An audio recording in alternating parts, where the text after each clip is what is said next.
Ladies and gentlemen, welcome back once again to Samuel Adams Returns. Those anti-federalists did get it correct, and we are at our secondary location for about another week or so, maybe two. And I want to thank everybody for being here. This is Tom Novolis, your host, and I do hope that you are ready to really advance up the hill.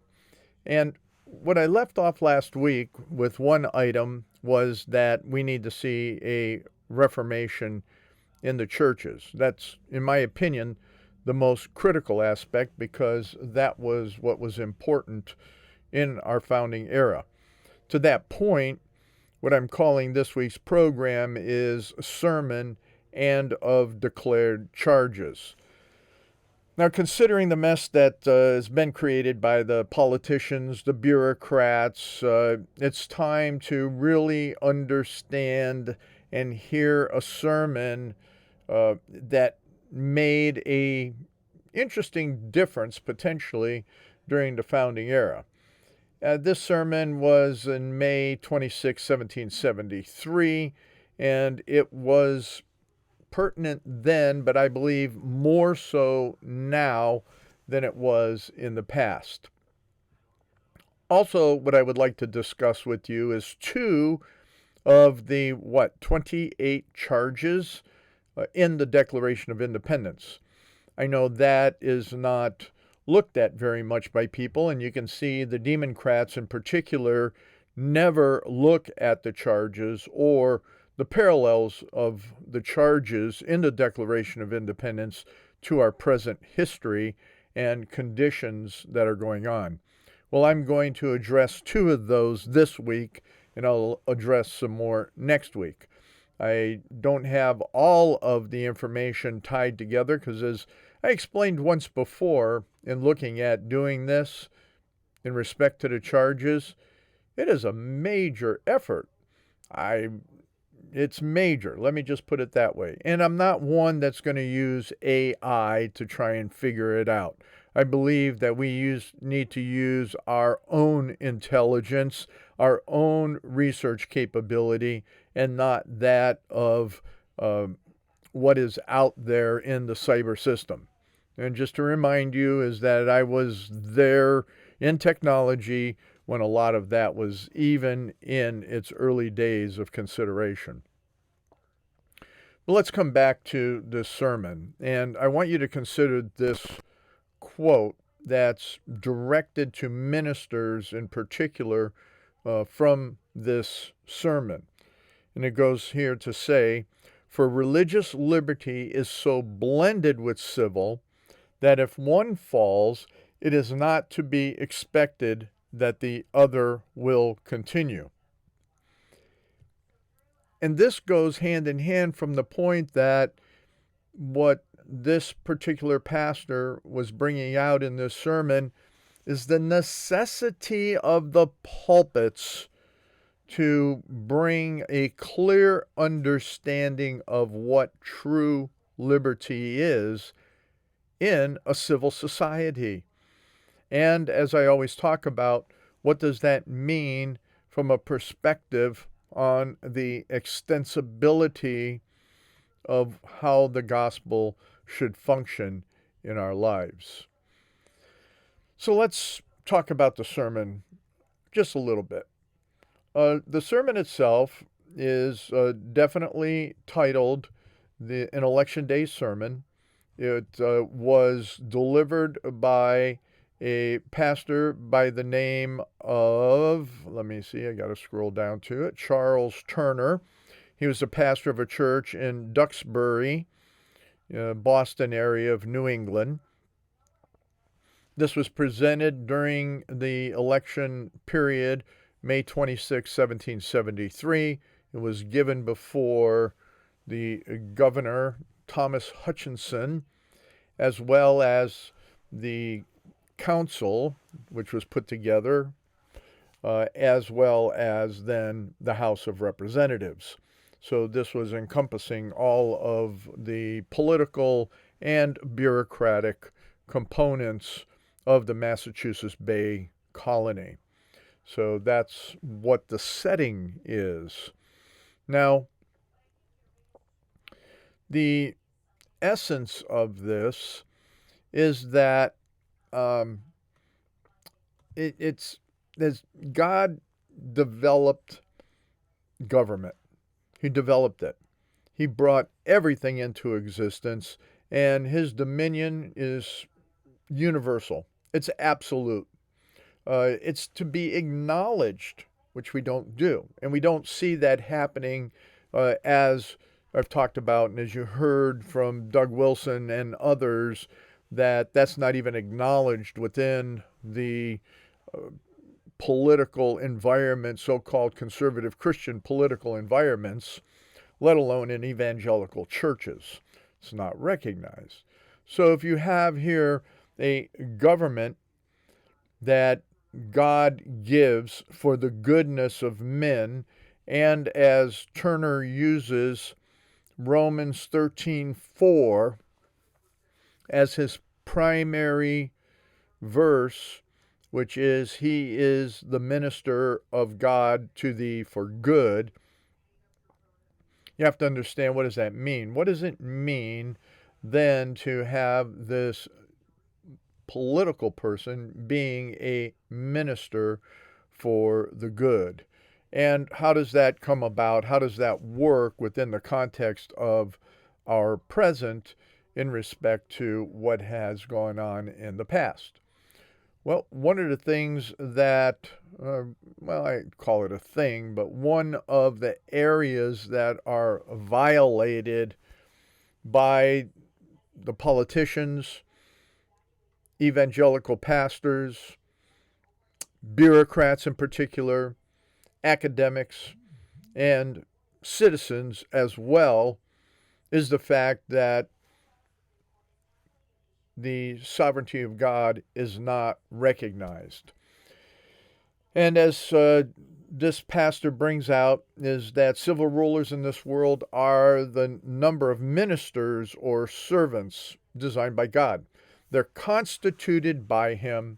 There's no power, says the apostle, and he's talking about Paul, but of God. The power that be are ordained of God. It is agreeable to the will of God that there should be civil government. He's given it to mankind, that reason, which points to it, as useful and necessary, and in the general terms, the magistrate is raised up and invested with the power of his office in the course of divine providence.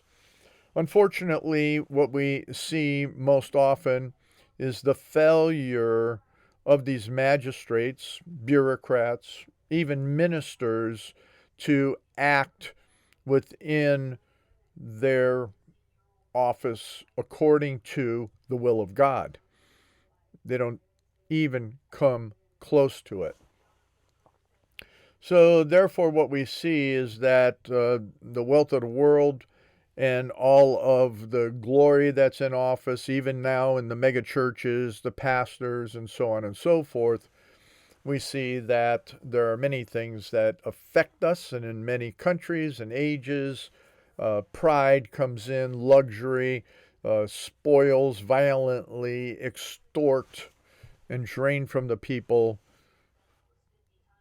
and attack the whole design of God for all of the selfish reasons that are there.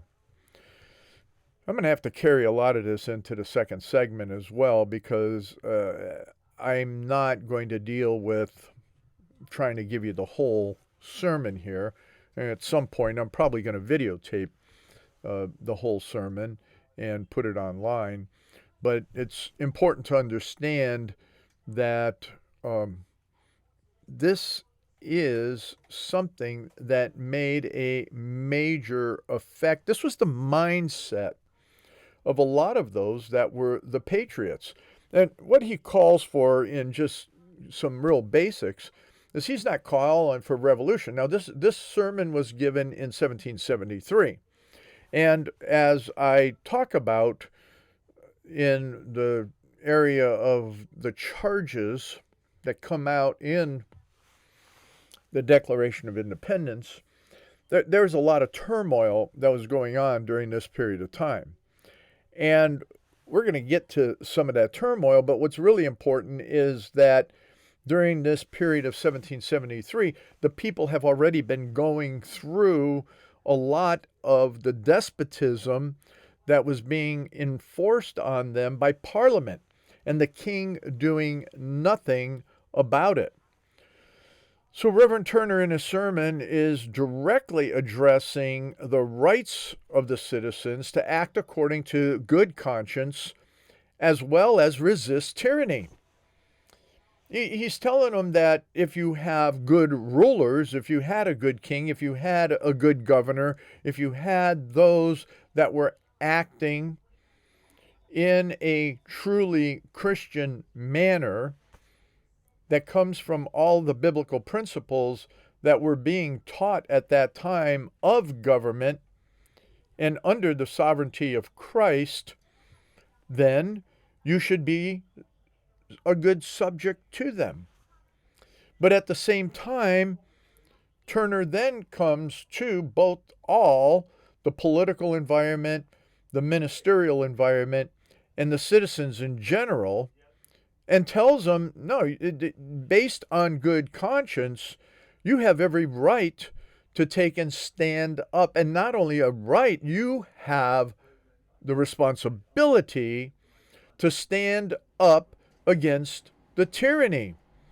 You are responsible in that same instance as those that are the greater sinners to take and develop everything that must be developed for our time. Let me do this. And let's just jump over to the middle of the sermon and beginning with this concept that I was trying to bring to your attention in what it is. And this is what Turner spoke and wrote. The people ought to have the end of government, the public good at heart, as well as magistrates, and therefore to yield all loyal subjection to well-regulated government, in opposition to everything of factious nature and complexion. And for the same reason, it is not only their privilege, that being the elected as well as the citizen, but also their duty properly to assert their freedom, that being you citizens, and take all rational and necessary methods for the public security and happiness when constitutional boundaries are broken over. And so their rights are invaded. This affirmation supposes the people have a right to judge of the conduct of the government and its tendency, and this again supposes them capable of judging in things of such a nature. If the establishment of a constitution together with the religion and virtue rulers may be supposed to be possessed of appears insufficient, it is this people's duty to take those further steps which may be seen proper and needful, that the public may not suffer. The people's duty in this respect arises from the regard they owe to the great immutable law of self-preservation, and from the indebtments every person in society is under to all the rest, and to posterity by the laws of Christian charity. Kind of sounds like to me that this pastor could have been a Christian nationalist. What say you? I think so. We're going to come back and just talk about these two paragraphs when Samuel Adams returns, because boy, did he have it right. Some of that language he even spoke of in his speech on the Declaration of Independence. Well, come on back in the next segment and we'll Keep it going. Ladies and gentlemen, welcome back to this second segment of Samuel Adams Returns. And what I'd like to do is take and do a little modern analysis of just those two paragraphs in relationship to what we're not hearing in the evangelical circles of the majority of the modern churches. There are a few pastors out there that, as I've talked about before, they are so spot on.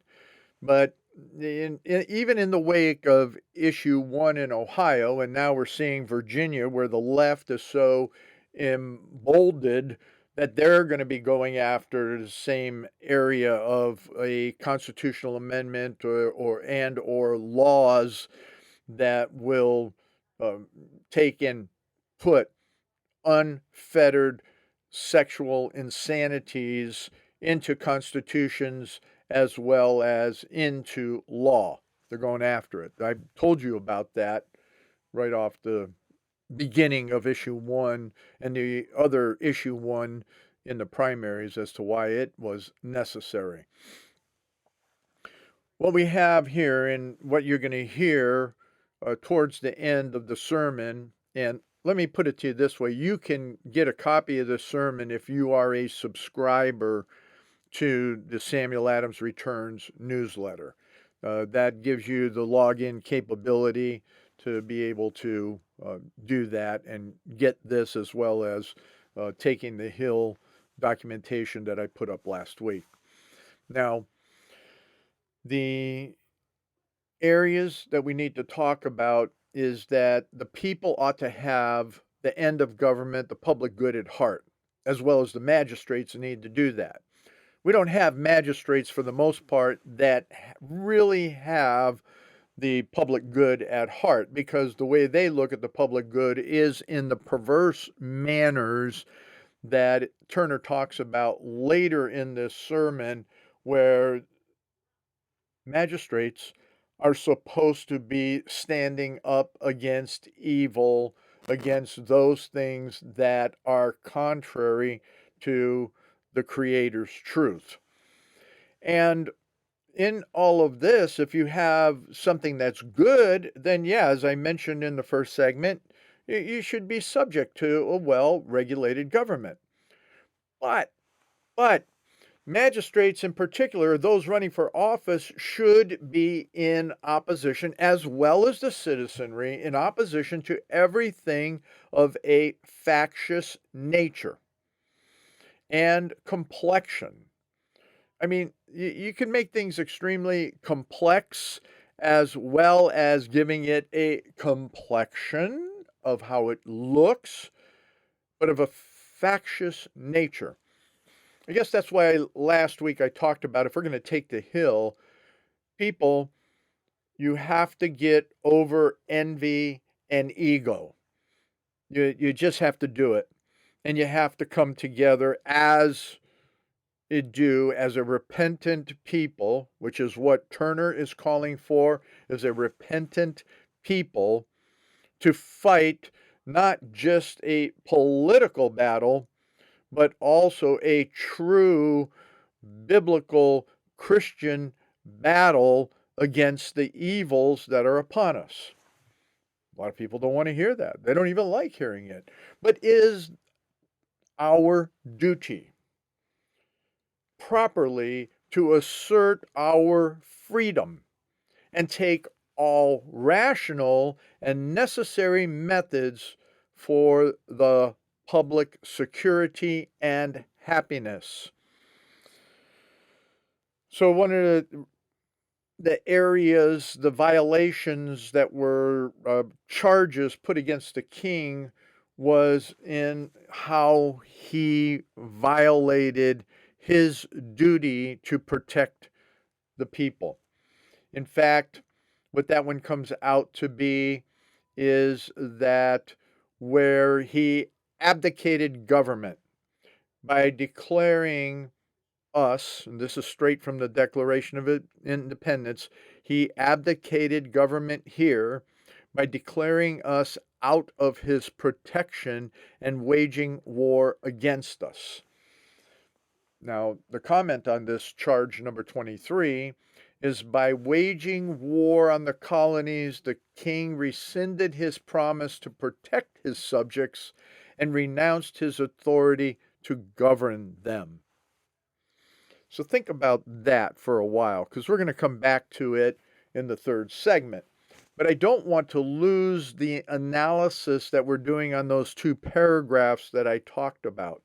And there it is that we have a right. When that happens, which is happening in our government today, charge number 23 is one that also is being addressed by Pastor Turner. In the fact that we have a duty to assert our freedom and take all rational and necessary methods for public security, hello, southern and northern borders, and happiness.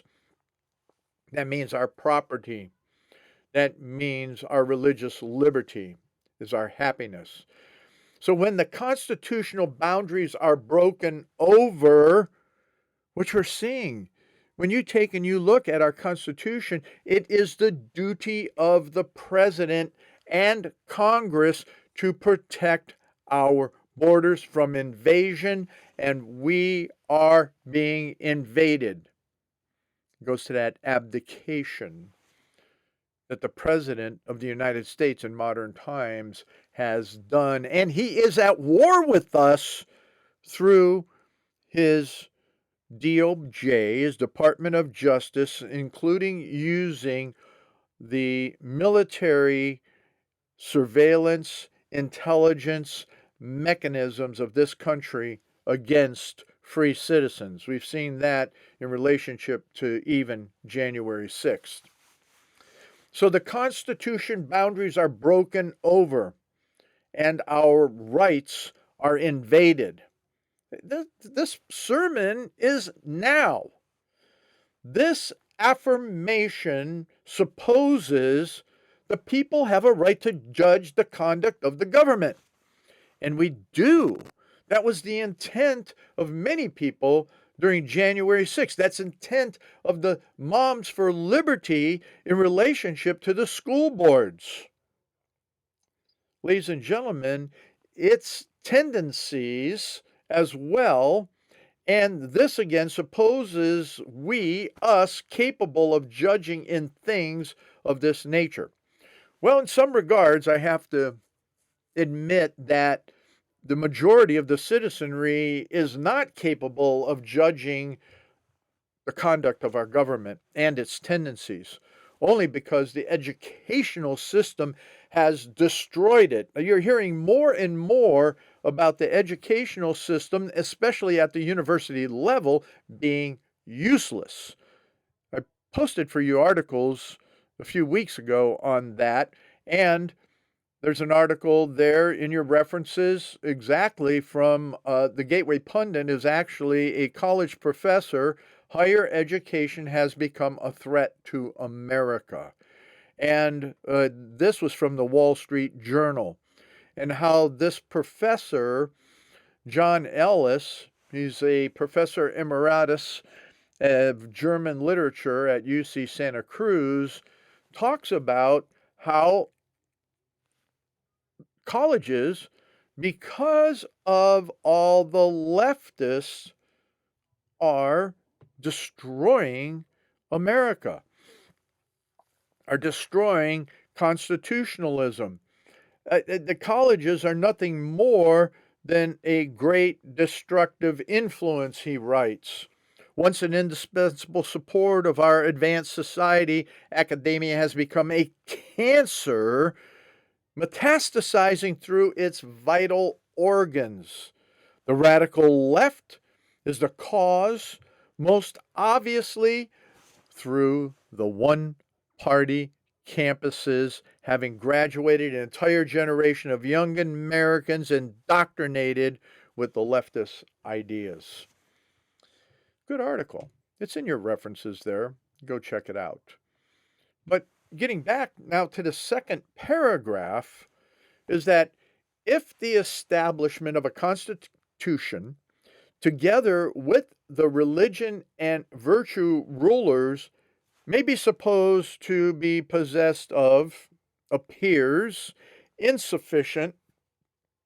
It is the people's duty to take those further steps. So, wait a minute, what's he saying here? So, when you're looking at a constitution together with religion, with all of the different denominationalism, evangelicalism, liberal Catholicism, and then all of the other areas that are supposed to have virtuous rulers, and they're supposed to be possessed of a good constitution and good biblical religious values and publicly, privately virtuous. That's what the rulers and bureaucrats are supposed to be, supposed to possess. But if they appear insufficient in that, which, look around, from the school boards to the county offices to the states to the national government, they appear insufficient in that combination of biblical principles and concepts and being virtuous and applying all of God's principles in governance. They're incapable, insufficient.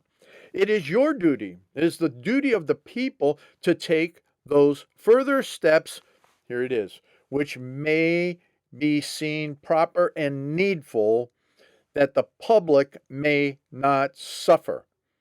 The people's duty in this respect arises from the regard they owe to the great immutable law of self-preservation, and from the indebtedness every person in society is under to everyone else, to our posterity, by the laws of Christian charity. Wow. Is that a call for Christian nationalism?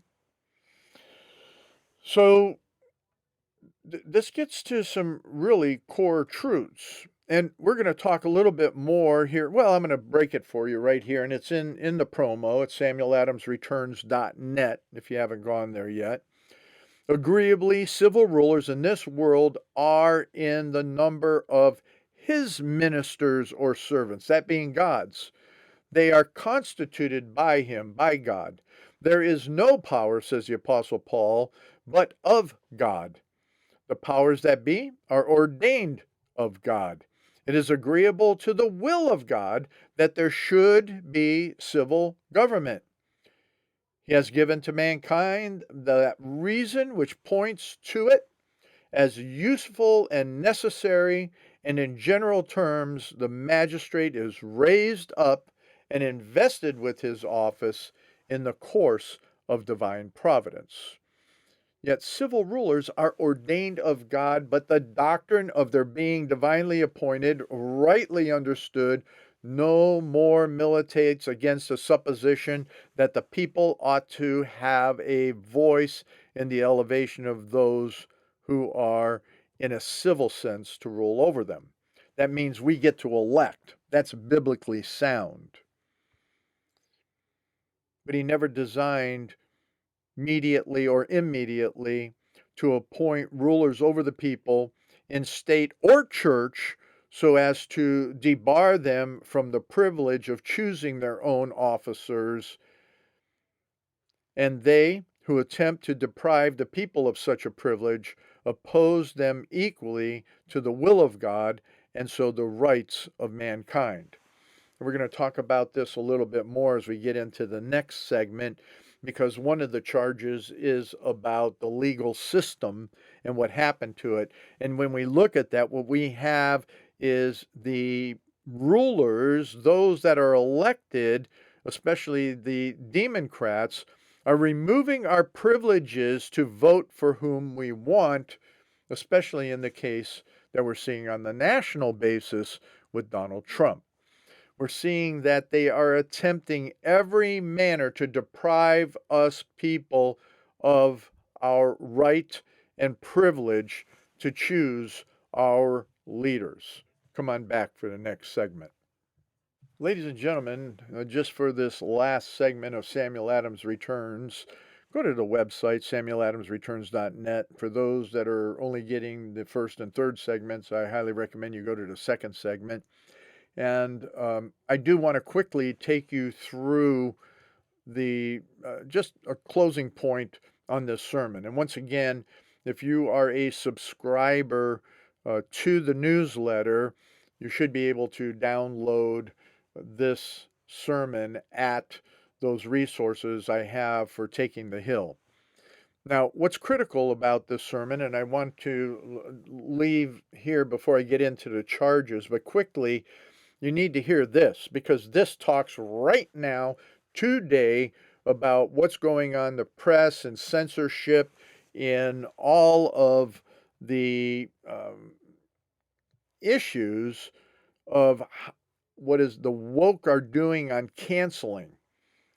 Now, this isn't anything new. So when you listen to this and what this Pastor Turner has to say here, he says, when the virtuous and the good are frowned on and disgraced, when laudable exertions for public utility are damped and checked, when perpetrators of wickedness noxious to society are not terrified and suppressed, but screened and promoted, there is a sorrowful and not blameless deviation from the design of the righteous God, the Father of mercies, in the institution of civil government. We have a lot of that going on. It's happening. Every aspect of what was said there. Go to the promo and read that paragraph. The newsletter has it there. To answer the purpose of government, it is of consequence that men should be blessed with the capacity and possessed of enlarged knowledge respecting the nature of their office, the extent of their power, the state sufferings and dangers of the people, their interest and what may conduce to their relief, security, and happiness. But men of such greatness, like elephants in war, are not to be depended on as persons who will steadily pursue the public good, unless they are possessed of that public spirit which the charitable gospel infuses, and so have the end of government at heart. I don't know if that's not Christian nationalism. I don't know what is. But avarice and ambition may carry men considerable lengths in the measures which are for public advantage, when they perceive that such measures will best gratify these passions. But if they are enriched with no higher principles, whenever it is so happens that there is an interference between the gratification of these passions and a pursuance of the public good, which is likely to be frequently the case, the happiness of the multitudes will probably fall a sacrifice to the vile affections of a few. That was written for today. I can go on. But you need to read this for yourself. So go to samueladamsreturns.net for today's blog post, promo, whatever you'd like to call it. Newsletter is usually how I refer to it. Go there and read just this segment. And if you are a subscriber to the newsletter, you should be able then to go to Taking the Hill, and the whole sermon will be there. And as soon as I have the opportunity to, I will record this with my method of delivery in relationship to the context of this sermon. All right, let's get on of declared charges. We got to cover this to the extent.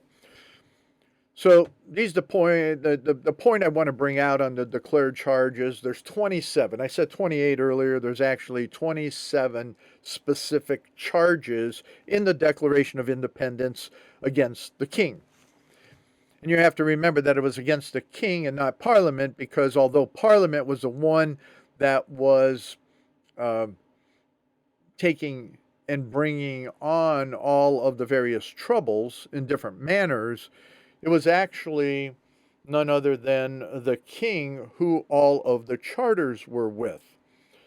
But you have to be clear that one of the first actions that the king did in relationship to this is that charge number 21 was that for taking away our charters, abolishing our most valuable laws, and altering fundamentally the forms of our government. That charge right there is something that we're seeing happening here from a constitutional perspective, and we're seeing the enemies of the nation coming in and doing, as well as the legislators in the various states, cities, towns, counties doing it. So the analysis that for charge number 21 is in 1774, Parliament revoked the 1691 charter for the colonial government of Massachusetts. That unilateral revocation infuriated the patriots as a complete centralization of power in the hands of Parliament. Ladies and gentlemen, we're seeing that not just from a colonial perspective, but we're seeing that because of the misuse of our Constitution, and especially in regards to treaties. And as we're seeing, and we talked about in the last couple of programs, in relationship to all of the weenie greenie and all of the DIA, DEA, and all the other acronyms of evil from the globalists and the financial institutions, they're destroying every aspect of our constitutionalism by the subversion of treaty. I talk about that in my book and in the seminars I give on the federal Constitution. So as we wind through this, and the charges that I wanted to look at are, in particular, he has abdicated government here by declaring us out of his protection and waging war against us, as well as for depriving us in many cases of the benefits of trial by jury. Now, where that basic analysis is, and I have a link to that again for you, is the National Humanities Center did a nice little analysis that gave the launching point for me to talk about the present day analysis in relationship to what was going on at the Declaration of Independence and prior to all of those charges coming forth in the Declaration. So let's do a quick summary of these two charges that I want to bring to mind. Charge number 23. He has abdicated government here by declaring us out of his protection and waging war against us. The analysis in America in class goes, by waging war on the colonies, the king rescinded his promise to protect his subjects and renounced his authority to govern them. So that was the whole idea of then earlier, as I mentioned to you, the charters being rejected. So some of the modern instances that I'm listing here for you is that in the early 20th century, Congress gave over the monetary system to a private, self-governing entity, the Federal Reserve, thus renouncing their authority to govern the monetary system according to the Constitution. Number two, over the 124 years Congress has abdicated its governance to bureaucrats, oligarchs, technocrats, and internationalism such that the UN treaties and various executive agreements have greater policy effect on our liberties. We're seeing that all the time. And then, in the greatest example that we have, and that I already mentioned earlier in this program, is that of our borders. The presidential duties and responsibilities are to ensure the protection of our borders. The constitutional requirement of Congress is to protect our borders from invasion. That is what the president is supposed to do as well, protect our borders from invasion. And we have been under gross invasion both on the northern and southern border, especially since the Biden administration came into office. We do know that under the Trump administration, that was being limited to some degree. But under the Biden administration, we're seeing now, as it has been announced over the last week, we have had 5,000 to 10,000 people per day invading this country. That's an invasion. And what we have is a gross violation by the President of the United States and the abdicated power of Congress and the oligarchs in the Senate that are allowing this to happen. What is reasonable? What is that Pastor Turner has talked about in that sermon? What is our duty as citizens? Well, first off, state of Texas and Arizona have the absolute right to stop the invasion at the border. The citizens have the right and duty to form a mechanism that will do what the government is not doing. Take that in. I gave you that long pause because that's what Pastor Turner said fundamentally. That's what he said. Now, I want to go on to this next point, which is all over the news. I don't have to try and express it to you a lot, is that for depriving us in many cases the benefit of trial by jury. Trial by jury. What we're seeing is that a lot of the cases that have gone before the judiciary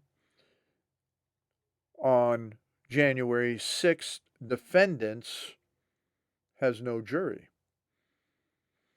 That is charge number 18. New colonial courts created in 1768 provided trials of accused smugglers with no jury, the judge alone delivering the verdict, the removing a right long valued by British subjects. So, what do we see going on in New York with Donald Trump? Is the same regard. Found guilty before he even walked into the courtroom by the judge with no jury, and now just going through the paces so that he can establish a mechanism by which to appeal. This is happening in so many different cases, especially those against patriots. The Patriot Act created a lot of this as well. No jury trials. This has been going on long before George Bush, but George Bush really brought this evil into play. And yet the people being ignorant know not what to do, because the legal system has become so perverse that, like Sam Adams, we have to fight for our rights. Ladies and gentlemen, I wish to go on, but you're going to have to come back next week when Sam Adams returns.